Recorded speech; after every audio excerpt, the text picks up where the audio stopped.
ایک عورت تھی طواف کر رہی تھی اور طواف کے دوران کہتی تھی اللہ میں اس حال میں بھی آپ سے راضی، اے اللہ میں اس حال میں بھی آپ سے راضی۔ تو ایک آدمی نے یہ سنا تو بڑا حیران ہوا، اس نے اس سے پوچھا کہ تو کیوں کہتی ہے کہ میں اس حال میں بھی آپ سے راضی، میں اس حال میں بھی آپ سے راضی؟ اس نے کہا کہ میں طواف ختم کر لوں گی نا تو میں تمہیں اپنا واقعہ سناؤں گی۔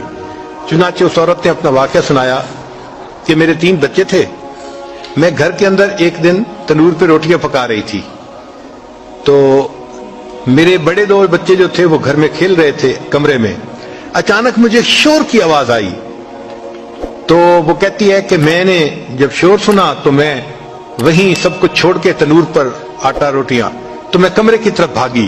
جب کمرے گئی تو میں نے ایک عجیب تماشا دیکھا کہ اس سے 1-2 دن پہلے میرے خاوند نے گھر میں بکری کو ذبح کیا تھا اور جس چھری سے بکری کو ذبح کیا تھا وہ اس نے کمرے میں رکھی تھی۔ تو میرے دونوں بچے کھیلتے کھیلتے ان میں سے ایک نے دوسرے کو کہا کہ تمہیں پتہ ہے کہ ابو نے بکری کو کیسے ذبح کیا تھا؟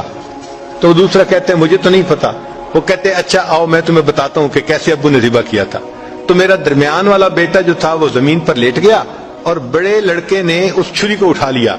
اب وہ چھوٹا بچہ تھا اور اس کو پتہ نہیں تھا کہ چھری کتنی تیز ہے، چنانچہ اس نے اس کے گلے پہ جو چھری چلائی تو گلا تو فوراً کٹ گیا اور خون کا فوارہ چھوٹنے لگا۔ اب جب خون نکلا تو شور ہوا اور میں بھاگی ہوئی آئی تو میں نے دیکھا کہ میرا بچہ خون میں لت پت پڑا تھا اور اس کی جان نکل چکی تھی۔ اب میں نے سوچا کہ میرا بڑا بیٹا کہاں ہے جس نے یہ حرکت کی تھی؟ وہ ڈر کے بھاگ گیا تھا اور کہیں چھپ گیا تھا۔ کہنے لگی میں نے اسے دوسرے کمروں میں دیکھا تو کہیں نظر نہیں آیا۔ جب صحن میں آئی تو وہاں میں نے تنور کے لیے کچھ لکڑیاں رکھی ہوئی تھیں، ان لکڑیوں کے پیچھے وہ جا کے چھپا تھا۔ کہنے لگی میں نے پیچھے سے اس کو جا کے جب دیکھا تو اس نے مجھے کوئی جواب نہیں دیا۔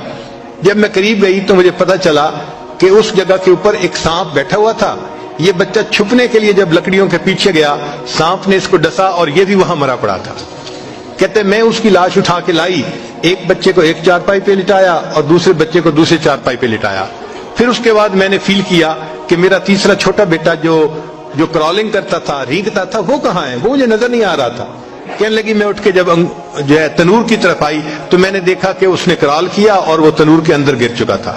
تو میں نے اپنے زندہ بیٹے کو آگ کے اندر پورا جلتا ہوا دیکھا اور وہ بھی فوت ہو گیا تھا۔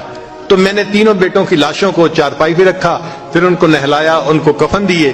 جب تینوں کے جنازے ایک دن میں گھر سے نکلے تو میں عمرے کے ارادے سے آ گئی۔ اب میں طواف کر رہی ہوں اور اپنے اللہ کو کہہ رہی ہوں اے اللہ میں اس حال میں بھی آپ سے راضی ہوں۔ آپ ذرا غور کیجئے نا اس ماں کے دل پہ کیا بیتی ہوگی کہ ایک دن میں جس کے 3 بیٹوں کا جنازہ گھر سے نکلے اور پھر وہ طواف کرتے ہوئے کہہ رہی ہے اے اللہ میں اس حال میں بھی آپ سے راضی ہوں۔ تو ہم نے کہاں غم دیکھے ہیں، کہاں تکلیفیں دیکھی ہیں؟ ہم نے نہیں دیکھی۔ ہمیں تو اللہ نے بہت سہولت کی زندگی دی ہے۔